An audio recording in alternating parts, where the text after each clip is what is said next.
ನಮಸ್ತೆ ಎಲ್ರಿಗೂ. ಎಲ್ಲರೂ ಹೇಗಿದ್ದೀರಾ? ಎಲ್ಲರೂ ಚೆನ್ನಾಗಿದ್ದೀರಾ ಅಂದ್ಕೊಂಡಿದ್ದೀನಿ. ನಾನು ಚೆನ್ನಾಗಿದ್ದೀನಿ. ನಾನಿವತ್ತು ನಮ್ಮ ಅಮ್ಮವ್ರ ಊರಿಗೆ ಬಂದಿದ್ದೀನಿ.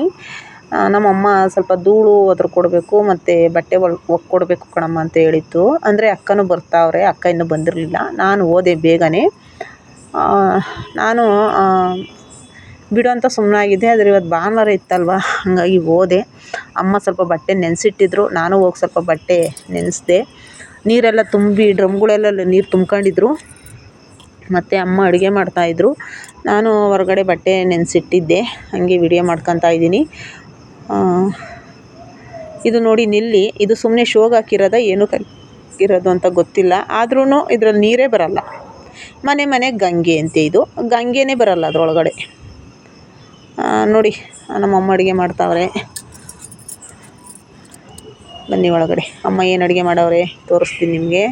ಅಮ್ಮ ಇವತ್ತು ಬಿಸಿ ಬಿಸಿ ರಾಗಿ ಮುದ್ದೆ, ಚಿಕನ್ ಸಾಂಬಾರು. ನಾವು ಹೋಗ್ತೀವಿ ಅಂತ, ನಾವಿಬ್ಬರು ಹೆಣ್ಮಕ್ಳು ಬರ್ತೀವಿ ಅಂದ್ಬಿಟ್ಟು ಅಮ್ಮ ಚಿಕನ್ ಸಾಂಬಾರು ಮತ್ತು ಮುದ್ದೆ ಮಾಡಿ ಅನ್ನ ಮಾಡಿಟ್ಟವ್ರೆ.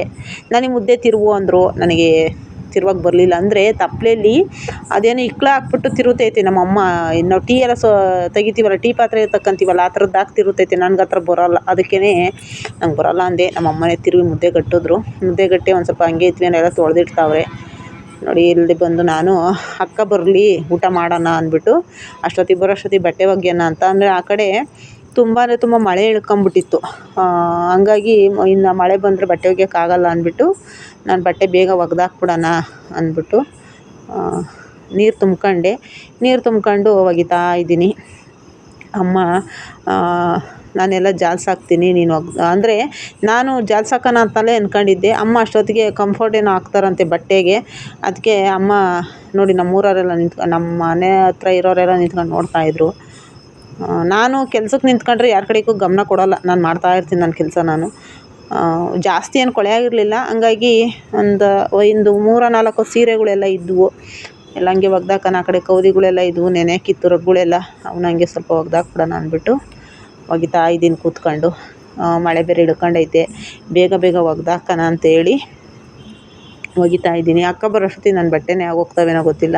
ನೋಡಿ, ನಾನು ಬಟ್ಟೆ ಒಗಿತಾ ಇದ್ದೆ, ಮಳೆ ಬರ್ತಾಯಿತ್ತು. ಅಷ್ಟೊತ್ತಿಗೆ ಅಕ್ಕ ಬಂದರು. ಇವರು ಯಾರು ಅಂತ ಅಂದ್ಕೊಂತೀರಾ? ಇವರು ನಮ್ಮ ಅಪ್ಪ ಅವರಲ್ಲ, ನಮ್ಮ ಅಪ್ಪಾಜಿಯವ್ರ ಅಣ್ಣನ ಮಗಳು, ಚಿಕ್ಕ ಮಗಳು. ಇವರು ಇಲ್ಲಿ ಕೂತಿರೋರು, ನೈಟಿ ಹಾಕೊಂಡು ಕೂತಿರೋರು. ಅಲ್ಲಿ ಕೆಳಗಡೆ ಕೂತಿರೋರು ದೊಡ್ಡ ಮಗಳು. ಇವ್ರು ನಮ್ಮ ಅಕ್ಕ, ಅವ್ರ ದೊಡ್ಡ ಮಗಳು. ಇನ್ನು ಇವ್ರಿಗೆ 3 ಜನ ಹೆಣ್ಮಕ್ಳು. ಹಂಗಾಗಿ ಇನ್ನೊಬ್ಬರು ಸೆಂಟ್ರು, ಅಂದರೆ 2ನೇ ಮಗಳು ಬೆಂಗಳೂರಲ್ಲವ್ರೆ. ಇವರು ಚಿಕ್ಕ ಮಗಳು. ಇವ್ರನ್ನ ಮಾತಾಡ್ಸಿರ್ಲಿಲ್ಲ ನಾನು. ಸುಮಾರು ಒಂದು 4-5 ವರ್ಷ ಆಗಿತ್ತು ಮಾತಾಡಿಸಿ. ಏನೋ ಸ್ವಲ್ಪ ಹುಷಾರಿಲ್ಲ ಅಂತ ಹೇಳ್ತಾಯಿದ್ರು. ಹಂಗಾಗಿ ಮಾತಾಡ್ಸೋಣ ಬಿಡು ಅಂದ್ಬಿಟ್ಟು ಹೋದೆ. ಮಾತಾಡ್ಸ್ಕೊಂಡು ಬಂದೆ. ಅಂದರೆ ಏನು ಗೊತ್ತಾ, ಅವ್ರು ಎಂಥವ್ರನ್ನಾಗಿರಲಿ, ಹುಷಾರಿಲ್ಲ ಮತ್ತು ಏನಾದರೂ ಅಂದರೆ ನಾನು ಹೋಗಿ ಮಾತಾಡಿಸ್ತೀನಿ. ನಾನು 4-5 ವರ್ಷದಿಂದ ಅವ್ರ ಜೊತೆ ಮಾತಾಡ್ತಾ ಇರಲಿಲ್ಲ. ಹಂಗಾಗಿ ಬಂದೆ. ಅವರು ಟೀ ಮಾಡಿಕೊಟ್ರು. ಅಕ್ಕನೂ ಬಂದು ಅವ್ರ ಹತ್ರ ಮಾತಾಡ್ತಿದ್ರು. ಅಲ್ಲೇ ಟೀ ಮಾಡಿಕೊಟ್ರು. ಕುಡಿದ್ಬಿಟ್ಟು ಬಂದು ಅಮ್ಮವ್ರ ಮನೇಲಿ ಸ್ವಲ್ಪ ಊಟ ಮಾಡಿದ್ವಿ. ಊಟ ಮಾಡಿಬಿಟ್ಟು ಧೂಳೆಲ್ಲ ಒದರ್ಬೇಕಲ್ವ, ಅದಕ್ಕೆ ಬಟ್ಟೆ ಎಲ್ಲ ಒಗೆದು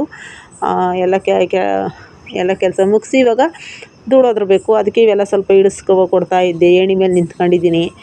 ನಾನು ತುಂಬ ದಿನದ ಮೇಲೆ ಏಣಿ ಮೇಲೆ ನಿಂತಿದ್ದೀನಿ.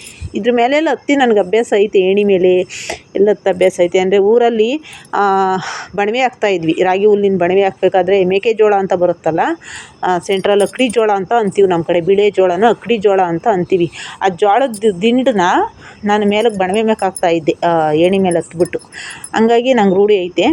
ಆಮೇಲೆ ಮಾಳಿಗೆ ಮೇಲೆ ಹುಲ್ಲೆಲ್ಲ ಕಿತ್ತು ಸೋರ್ತೈತೆ ನೀರು ಅಂದ್ಬಿಟ್ಟು ಹುಲ್ಲೆಲ್ಲ ಕೀಳ್ತಾಯಿದ್ರು. ಸಣ್ಣ ಹುಲ್ಲು ಬರೋದು ಮಾಳಿಗೆ ಮನೆ ಮೇಲೆ. ಎಲ್ಲ ಜಂತೆ ಮನೆಗಿರೋರಿಗೆಲ್ಲ ಗೊತ್ತಿರುತ್ತೆ. ನಾವು ಜಂತೆ ಮನೇಲಿ ಇದ್ದೋರೇನೆ. ಹಂಗಾಗಿ ಗೋಡೆ ಹಾಕೋಕ್ಕೆಲ್ಲ ಹತ್ತುತ್ತಾ ಇದ್ನಲ್ಲ, ಹಂಗಾಗಿ ಏಣಿ ಮೇಲೆ ರೂಢಿ ಇತ್ತು ನನಗೆ. ಅಮ್ಮ ಎಲ್ಲಿ ಬಿದ್ದೋಗ್ತೀನೋ ಅಂತ ಹಿಡ್ಕೊಂತಾವ್ರೆ. ಆಮೇಲೆ ನಿನ್ನ ಕಣ್ಣಿಗೆ ಧೂಳು ಬಿದ್ದತ್ತು, ನಿನ್ನ ಸೈಡ್ಗಿರಮ್ಮ ಅಂತೆಲ್ಲ ಹೇಳ್ತಾಯಿದ್ವಿ. ನಾನು ಹಂಗೋದೆಲ್ಲ ನೀಟು ಕ್ಲೀನ್ ಮಾಡ್ತಾಯಿದ್ದೀನಿ. ಅಮ್ಮವ್ರ ಮನೆ ಸ್ವಲ್ಪ ಧೂಳೆಲ್ಲ ಜಾಸ್ತಿನೇ ಇತ್ತು. ಅಂದರೆ ಅಮ್ಮನಿಗೆ ಕಣ್ಣಂಗೆ ಆದಾಗಲಿಂದ ಸ್ವಲ್ಪ ಧೂಳೆಲ್ಲ ಒದರಿರಲಿಲ್ಲ. ಅಕ್ಕ ನಾನು ಫಸ್ಟ್ ಟೈಮು ಧೂಳು ಒದರ್ತಾ ಇರೋದು ಅಮ್ಮವ್ರ ಮನೇಲಿ. ಅಕ್ಕ ವೀಡಿಯೋ ಮಾಡ್ಕೊತಾ ಇದ್ರು. ಅಕ್ಕನ ವೀಡಿಯೋ ಮಾಡೋಕ್ಕೆ ಹೇಳ್ಬಿಟ್ಟು ನಾನು ಧೂಳು ಒದರ್ತಾ ಇದ್ದೀನಿ. ಅಂದರೆ ಇವೆಲ್ಲ ನೆನಪಿರಬೇಕು ಅಲ್ವಾ, ಈ ಥರ ಎಲ್ಲ ಕ್ಲೀನ್ ಮಾಡೋದು. ಅಮ್ಮವ್ರ ಮನೆಗಿದೆಲ್ಲ ಕ್ಲೀನ್ ಮಾಡೋದು. ಅಂದರೆ ನಾನು ತುಂಬ ವರ್ಷ ಆಗಿತ್ತು ಅಮ್ಮವ್ರ ಮನೆಗೆಲ್ಲ ಹೋಗಿ ಬಟ್ಟೆ ಎಲ್ಲ ಒಕ್ಕೊಟ್ಟು, ಮತ್ತು ತುಂಬ ವರ್ಷನೇ ಆಗೋಗಿತ್ತು. ಅಂದರೆ ನನಗೆ ಟೈಮ್ ಇರ್ತಿರಲಿಲ್ಲ, ಮತ್ತು ನಮ್ಮ ಮನೇಲಿ ಕಳಿಸ್ತಾ ಇರಲಿಲ್ಲ, ಹಂಗೆಲ್ಲ ಹೋಗೋಕ್ಕೆ ಎಲ್ಲ ಕಳಿಸ್ತಾ ಇರಲಿಲ್ಲ. ಹಂಗಾಗಿ ನಾನು ಹೋಗ್ತಾನೆ ಇರಲಿಲ್ಲ. ನನಗೂ ಕೆಲ್ಸಕ್ಕೆ ಹೋಗೋದ್ರಿಂದ ನಾನೇನು ಹೋಗಿರಲಿಲ್ಲ. ಮಾಡ್ಕೊಂಡ್ಲಿ ಬಿಡತ್ತ ಅಂದ್ಬಿಟ್ಟು ಸುಮ್ಮನಾಗ್ತಾಯಿದ್ದೆ. ಪ್ರತಿ ವರ್ಷ ಯುಗಾದಿ ಹಬ್ಬದಲ್ಲಿ ನಮ್ಮ ಅಕ್ಕ ಬಂದು ಎಲ್ಲ ಕ್ಲೀನ್ ಮಾಡಿಕೊಟ್ಟು ಹೋಗೋರು. ನಾನೇನು ಕ್ಲೀನ್ ಮಾಡ್ತಾ ಇರಲಿಲ್ಲ. ನೋಡಿ, ಇದೆಲ್ಲ ಮೇಲಕ್ಕೆ ಹಾಕೋ ಟಾರ್ಪಲ್ ಅಂತೆ.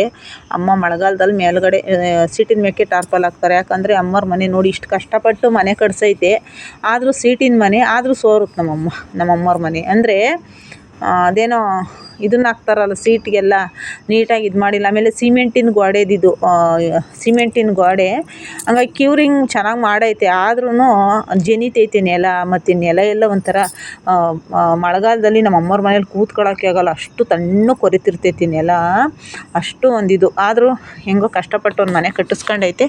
ಬಟ್ ಅವ್ರು ಏನು ಮಾಡೋದು, ಒಂದೊಂದ್ಸಲಿ ಸೋರ್ಬಿಡುತ್ತಂತ ಮನೆ. ಗಾರೆ ಕೆಲಸರು ಸುಮಾರು ಎಡವಟ್ಟುಗಳು ಮಾಡಿಬಿಟ್ಟವ್ರೆ ನಮ್ಮ ಅಮ್ಮನ ಹತ್ರ. ನಮ್ಮಮ್ಮ ಮನೆ ಕಟ್ಕೊಡ್ಬೇಕಾದ್ರೆ ಸುಮಾರು ಜನ ಗಾರೆ ಕೆಲಸದವರು ಎಡವಟ್ಟು ಮಾಡವ್ರೆ. ಆದರೂ ಏನು ಮಾಡೋಕ್ಕಾಗಲ್ಲ, ಆಗೋಯ್ತು. ಅಲ್ಲಿ ಒಂದು 5-6 ವರ್ಷ ಆಯಿತು ಅನಿಸುತ್ತೆ ಮನೆ ಕಟ್ಟಿ. ಹೆಂಗೋ ಇರೋಕ್ಕೊಂದು ನೆರಳಾಯ್ತಲ್ಲ. ಎಲ್ಲ ಯಾರ್ದೋ ಮನೆ ಬಾಡಿಗೆ ಮನೇಲಿತ್ತು ನಮ್ಮಮ್ಮ, ಇವಾಗ ಹೆಂಗೋ ಒಂದು ನೆರಳು ಮಾಡ್ಕೊಂತು. ಅದೊಂದು ನೋಡಿ, ಈ ಕಡೆ ಬೀರ್ ಕಡೆಗೂ ಸ್ವಲ್ಪ ಎಲ್ಲ ಮೂಲೆಯಲ್ಲೆಲ್ಲ ಇತ್ತು, ಅದೆಲ್ಲ ಹಂಗೆ ಒದ್ರೋಣ ಅಂತ ಹತ್ತುತ್ತಾ ಇದ್ದೀವಿ. ನಿಜವಾಗ್ಲೂ ಯಾರೆಲ್ಲ ಏಣಿ ಎತ್ತಿದ್ದೀರಾ ಕಮೆಂಟ್ ಮಾಡಿ. ನಾನು ಹತ್ತುತ್ತೀನಿ. ನನಗೆ ಇನ್ನೂ ಒಂದು ಏನು ಗೊತ್ತಾ, ಎಲ್ಲಾದರೂ ಒಂದು ಕೆಲಸ ಮಾಡೋಕ್ಕೆ ಅಂತ ಹೋದ್ಮೇಲೆ ಅದು ನೀಟಾದ್ರೇ ನನಗೆ, ಇಲ್ಲಾಂದರೆ ನನಗೆ ಅದು ಸರಿ ಹೋಗೋಲ್ಲ. ನಮ್ಮ ಅಮ್ಮಂಗೂ ಏನೇನು ಹೇಳ್ತಾಯಿತ್ತು, ನಾನು ಹೇಳ್ತಾಯಿದ್ದೀನಿ, ಸುಮ್ಮನೆ ಇದ್ಬಿಡು, ನೀನೇನು ಮಾತಾಡಬೇಡ, ನಾನು ಕೆಲಸ ಮಾಡೋದಷ್ಟೇ, ನಂಗೆ ಆಗಾಗಲೇ ಏನು ಹೇಳ್ಬೇಡ ಅಂತೆಲ್ಲ ಹೇಳ್ತಾಯಿದ್ದೆ ನಾನು. ಆಮೇಲೆ ಅಕ್ಕನೂ ವೀಡಿಯೋ ಮಾಡ್ಕೊತಾಯಿದ್ರು. ನಾನು ಇಬ್ಬರು ತಮಾಷೆಗೆ ಮಾತಾಡ್ಕೊಂಡು ಎಲ್ಲ, ಅಕ್ಕ ಹಾಡೆಲ್ಲ ಹೇಳ್ತಾಯಿದ್ರು, ಹಾಡೆಲ್ಲ ಹೇಳ್ಕೊಂಡು ವೀಡಿಯೋ ಮಾಡ್ತಾಯಿದ್ದೀನಿ ನೋಡಿ. ನಾನು ಇದೆಲ್ಲ ಎಷ್ಟು ಚೆಂದ ನೋಡಿ. ಇದು ಗುಂಡಿಗಳು ಹಿತ್ತಾಳೆ ಗುಂಡಿ ತೋರಿಸ್ತಾ ಇದ್ದೀನಿ ನಿಮ್ಗೆ ಇವತ್ತು. ಇದು ಏನಪ್ಪ ಅಂದರೆ ನಮ್ಮ ಅಪ್ಪಂದು, ಅಂದರೆ ನಮ್ಮ ತಂದೆಯವ್ರದ್ದು ನೆನಪಿನ ಕಾಣಿಕೆ ಅಪ್ಪಾಜಿದು. ಅಂದರೆ ಅಪ್ಪ ನಾಟಕ ಕಲಿಸ್ಬೇಕಾದ್ರೆ ಇವೆಲ್ಲ ಅಪ್ಪನಿಗೆ ಮುಯಿ ಬಂದಂಥ ನಾಟಕದಲ್ಲಿ ಗಿಫ್ಟ್ ಕೊಟ್ಟಂಥ ಮೇಷ್ಟ್ರಲ್ವ ನಮ್ಮ ತಂದೆ, ಹಂಗಾಗಿ ಅವ್ರಿಗೆ ಬಂದಂಥ ಒಂದು ಗಿಫ್ಟುಗಳು ಇವೆಲ್ಲ. ಇದು ನಮ್ಮಪ್ಪ ಚಿಕ್ಕ ತೊಟ್ಲು ಕೆರೆಯಲ್ಲಿ ಒಂದು ನಾಟಕ ಕಲಿಸಿದ್ರು. ಆ ನಾಟಕದಲ್ಲಿ ಬಂದಿದ್ದೊಂದು ಗಿಫ್ಟ್ ಇದು.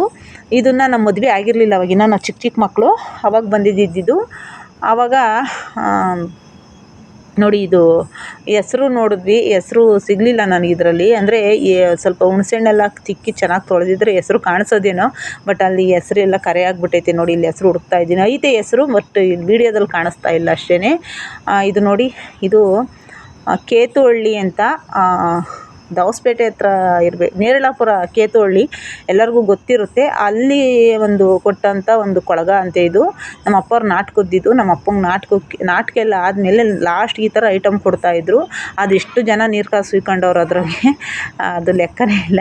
ಅಷ್ಟು ಜನ ನೀರು ಕಾಸು ಹುಯ್ಕೊಂಡವ್ರು. ಅಂದರೆ ನಮ್ಮ ಫ್ಯಾಮಿಲಿಲಿ ಯಾರೇ ಬಂದರೂ ಅದರಲ್ಲೇ ನೀರು ಕಾಸ್ತಾ ಇದ್ದಿದ್ದು. ಮತ್ತು ನಾವೆಲ್ಲ ನೀರು ಅದರಲ್ಲೇ ಕಾಸು ಹುಯ್ಕೊಂತ ಇದ್ವಿ. ಅದು ಹಂಗೆ ಕರ್ಗಾಗ್ಬಿಟ್ಟೈತೆ ಅಷ್ಟೇ. ಆಮೇಲೆ ಇನ್ನೊಂದು ಗುಂಡಿ ತೋರಿಸಿದ್ನಲ್ಲ, ಅದು ಅಷ್ಟೇ ಅಣ್ಣನಿಗೆ ಮತ್ತು ಅಪ್ಪನಿಗೆ ಬಂದಿರೋಂಥ ಗಿಫ್ಟ್ಗಳು ಅವೆಲ್ಲ.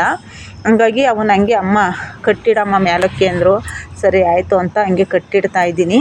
ಅಂದರೆ ನಮ್ಮ ಮನೇಲಿ ನಮ್ಮ ತಂದೆಯವ್ರಿಗೆ ಬರೀ ನಾಟಕದಲ್ಲೇ ತಟ್ಟೆ ಆಗಿರ್ಬೋದು, ಒಂದು ಚೆಂಬು ಆಗಿರ್ಬೋದು, ಏನಾದ್ರೂ ಹೆಸ್ರಾಕ್ಸಿ ಕೊಡೋರು. ಆಮೇಲೆ ಕಲ್ಯಾಣಪುರ ಅಂತೇಳಿ ಒಂದು ಊರು, ಅಲ್ಲಿ ನಮ್ಮ ಅಪ್ಪವ್ರು ನಾಟಕ ಕಲಿಸಿದ್ರು. ಅಲ್ಲಿ ಕಲ್ಯಾಣಪುರ ಅಂತೇಳಿ ಒಂದು ಚೆಂಬಲ್ಲೋ ತಟ್ಟೆಲ್ಲೋ ಇತ್ತು ಆ ಹೆಸ್ರು. ಅದು ನೋಡಬೇಕು, ಇನ್ನೊಂದ್ಸರಿ ಯಾವಾಗಾದ್ರು ವೀಡಿಯೋ ಮಾಡ್ತೀನಿ ಅದನ್ನು. ನಮ್ಮ ಅಮ್ಮಂಗೆ ಅದು ಎಲ್ಲೈತೆ ಅಂತ ನಾನು ಕೇಳಲಿಲ್ಲ, ಅದೆಲ್ಲ ಮರ್ತುಬಿಟ್ಟೆ. ಅಂದರೆ ಆ ಥರ ನಮ್ಮಪ್ಪ ನಾಟಕ ಕಲಿಸಿದಂಥ ಊರುಗಳು ಹೆಸ್ರುಗಳು, ಮತ್ತು ಅಲ್ಲಿ ನಾಟಕ ಕಲಿತಂಥ ಒಂದು ಜನಗಳು ನಮ್ಮ ಅಪ್ಪನಿಗೆ ಕೊಡ್ತಾ ಇದ್ದಂಥ ಗಿಫ್ಟ್ಗಳು ಅವೆಲ್ಲ. ನಮ್ಮ ಮನೆಯಲ್ಲಿ ಎಲ್ಲ ನಾಟಕದ ಪಾತ್ರೆಗಳೇ ಜಾಸ್ತಿ. ಅಂದರೆ ನಾಟಕ ಆಡಿಸ್ತಾರಲ್ವ, ಹಂಗಾಗಿ ಗಿಫ್ಟ್ಗಳು ಕೊಡ್ತಿದ್ದಿದ್ದು ಪಾತ್ರೆಗಳೇ ಜಾಸ್ತಿ ನಮ್ಮ ಅಪ್ಪವ್ರ ಮನೆಯಲ್ಲೆಲ್ಲ. ಹಂಗಾಗಿ ನಮ್ಮ ಮನೇಲಿ ಜಾಸ್ತಿ ನಮ್ಮಮ್ಮ ದುಡ್ಡು ಕೊಟ್ಟು ಏನೂ ತಾಂತಾ ಇರಲಿಲ್ಲ, ಎಲ್ಲ ನಮ್ಮ ಅಪ್ಪನಿಗೆ ಕೊಡೋ ಅಂಥ ಗಿಫ್ಟುಗಳೇ. ಆಮೇಲೆ ಇನ್ನೂ ಪಾತ್ರೆಗಳೆಲ್ಲ ಇತ್ತು. ನಮ್ಮಮ್ಮ ಒಂದಷ್ಟು ಎಲ್ಲ ನಮ್ಮ ಅತ್ತಿಗೆಯವರು ತಗೊಂಡೋಗವ್ರೆ. ಮತ್ತು ಒಂದು ಸ್ವಲ್ಪ ಎಲ್ಲ ಹಿಂಗೆ ಅಲ್ಲಿ ಇಲ್ಲಿ ಏನಾದರೂ ಸಾಂಬಾರು ಏನಾದರೂ ಕೊಟ್ಟರೆ ಅವ್ರು ವಾಪಸ್ ಕೊಡ್ತಾ ಇರಲಿಲ್ಲ. ಈ ಥರ ಒಂದು ಎಲ್ಲ ಹೋಗ್ಬಿಟ್ಟೈತೆ ಸ್ವಲ್ಪ. ಆಮೇಲೆ ಅಕ್ಕ ಒಂದು ಸ್ವಲ್ಪ, ನಾನೊಂದು ಸ್ವಲ್ಪ ತಗೊಂಡೋಗಿದ್ವಿ. ಹಂಗಾಗಿ ಪಾತ್ರೆಗಳು ಸ್ವಲ್ಪ ಕಮ್ಮಿ ಆಗೈತೆ. ನಾವು ಹೇಳ್ತಾ ಇದ್ವಿ ಹಳೆವೆಲ್ಲ ಏನೈತೆ ಎಲ್ಲ ಹಾಕ್ಬಿಡು, ಸುಮ್ಮನೆ ಏನಕ್ಕೆ ಮಡಿಕೊಂಡಿದ್ದೀಯ ಮಸಿ ಪಾತ್ರೆಗಳೆಲ್ಲ ಅಂತ. ಆಮೇಲೆ ಇದು ಅಕ್ಕ ನಾನಿಬ್ಬರು ಸೇರಿ ಬೀರನ್ನ ತಳ್ಳಿದ್ವಿ. ಬೀರು ಸ್ವಲ್ಪ ಕ್ರ್ಯಾಸ್ ಆಗಿತ್ತು. ಅಕ್ಕ ನಾನು ಅಮ್ಮನ ಕೈಗೆ ವೀಡಿಯೋ ಮಾಡೋಕ್ಕೆ ಕೊಟ್ಟಿದ್ದೀನಿ. ಅಮ್ಮ ಕೂತ್ಕೊಂಡು ವೀಡಿಯೋ ಮಾಡ್ತಾವ್ರೆ. ಬರೀ ನಾವು ಕಸ ಗುಡ್ಸೋದು ಅಷ್ಟೇ ವೀಡಿಯೋ ಮಾಡ್ತಾವ್ರೆ, ಅದನ್ನೇ ಮಾಡಲಿ ಅಂತೇಳಿ ನಾನು ಅಮ್ಮನ ಕೈ ಕೊಟ್ಟು ಫಸ್ಟ್ ಟೈಮ್ ನಾವು ಅಮ್ಮನ ಕೈ ವೀಡಿಯೋ ಆನ್ ಮಾಡಿಕೊಟ್ಟಿದ್ದೀನಿ. ಹಿಡ್ಕೊಂಡು ಕೂತ್ಕೊಳ್ಳಮ್ಮ ಅಲ್ಲಿ ನಾವು ಕೆಲಸ ಮಾಡ್ತೀವಿ ಅಂತ. ಒಂಥರ ಖುಷಿ ಆಗುತ್ತೆ. ಇಬ್ಬರೂ ಹೋಗಿ ನಮ್ಮ ಅಮ್ಮವ್ರ ಮನೆಯೆಲ್ಲ ಕ್ಲೀನ್ ಮಾಡಿಕೊಟ್ಟು ಇಂಥ ಟೈಮ್ಗಳಲ್ಲೆಲ್ಲ ನಮ್ಮ ತಂದೆ ನಮ್ಮ ಅಪ್ಪಾಜಿ ನಮ್ಮ ಜೊತೆ ಇದ್ದಿದ್ದರೆ ನಮ್ಗೆ ಇನ್ನೂ ಖುಷಿ ಆಗೋದು. ಏನು ಮಾಡೋದು, ನಮಗೆ ಏನೋ ನಮ್ಮ ಅಪ್ಪಾಜಿ ಪ್ರೀತಿ ಅಷ್ಟೇ ದಿವಸ ಏನೋ ಇದ್ದಿದ್ದು ಗೊತ್ತಿಲ್ಲ. ನಮ್ಮ ಅಪ್ಪಾಜಿ ಇರಬೇಕಾಗಿತ್ತು, ಆದರೆ ಈ ಟೈಮಲ್ಲಿ ನಮ್ಮ ಅಪ್ಪಾಜಿ ಇಲ್ಲ. ಹಂಗಾಗಿ ನಮ್ಮ ಅಪ್ಪಾಜಿ ಇದ್ದಿದ್ರಂತೂ ತುಂಬ ಅಂದರೆ ತುಂಬ ಖುಷಿ ಪಡೋರು. ನಮ್ಮನ್ನು ನೋಡಿ ಒಂಥರ ನಮ್ಮ ಅಪ್ಪನಿಗೆ ಖುಷಿ. ನಾವು ಅಂದರೆ ನಮ್ಮ ಅಪ್ಪನಿಗೆ ಅಷ್ಟೇ ಇಷ್ಟ. ಹೆಣ್ಮಕ್ಳು ಅಂದರೆ ಹೆಣ್ಮಕ್ಳು ಅಂದರೆ 3 ಮಕ್ಳುಗಳಿಗೂ ತುಂಬ ಅಂದರೆ ಒಂದೇ ಥರ, ಯಾರಿಗೂ ಸಹ ಭೇದ ಭಾವ ಮಾಡ್ತಾ ಇರಲಿಲ್ಲ. ಅದೊಂದು ಖುಷಿ ಆಗೋದು. ಇವಾಗ ನಮ್ಮ ಅಪ್ಪಾಜಿ ಇಲ್ಲ, ಆದರೂ ಅಮ್ಮನಿಗೆ ಇದೆಲ್ಲ ಸ್ವಲ್ಪ ಎಲ್ಲ ಕ್ಲೀನ್ ಮಾಡಿಕೊಡೋಣ ಅಂತ ಮಾಡಿಕೊಡ್ತಾಯಿದ್ದೀವಿ. ನೋಡಿ ಇದು ಇಷ್ಟು ಚೀಲ, ಇದೆಲ್ಲ ಅಕ್ಕಿ ಚೀಲ. ಆ ಕಡೆ ಎಲ್ಲ ರೇಷನ್ನಿಂದು ಚೀಲ. ಅದು ರೇಷನ್ನು ಎಲ್ಲ ಅಮ್ಮ ಕೂಡಿಟ್ಕೊಂಡವ್ರೆ. ಸ್ವಲ್ಪ ರಾಗಿ ಅದೆಲ್ಲ ಎತ್ತಿಡ್ಸೋಕ್ಕಲ್ಲ ಅಂದ್ಬಿಟ್ಟು ಅದು ಹಂಗೆ ಇಟ್ಟಿದ್ದೀವಿ. ಈ ಕಡೆ ಚಿಕ್ಕ ಚೀಲಗಳಲ್ಲಿ ಅಕ್ಕಿಗಳಿತ್ತು. ಇದೆಲ್ಲ ಸ್ವಲ್ಪ ಹಂಗೆ ತೆಗೆದು ಕೆಳಗಿಟ್ವಿ. ಇದೆಲ್ಲ ಸ್ವಲ್ಪ ಎಲ್ಲ ಕಸ ಗುಡಿಸಿ ಇದ್ದಿದ್ದೆಲ್ಲ ಜೋಡಿಸ್ಕೊಂಡಿದ್ದೀವಿ. ರೂಮ್ ಅಂತೂ ತುಂಬ ನೀಟಾಗಿ ಕ್ಲೀನ್ ಆಯಿತು ಎಲ್ಲ. ನಾನು ಮೊದಲೇ ಹೇಳ್ದಂಗೆ ಎಲ್ಲ ಕ್ಲೀನಾಗಿ ಕಾಣಿಸಿದ್ರೆ ಒಂಥರ ಚೆನ್ನಾಗಿ ಕಾಣಿಸುತ್ತಲ್ವ. ಹಂಗಾಗಿ ನನ್ನ ವಿಡಿಯೋ ಯಾರೆಲ್ಲ ನೋಡ್ತೀರಾ ನಿಮ್ಮೆಲ್ಲರಿಗೂ ಧನ್ಯವಾದ.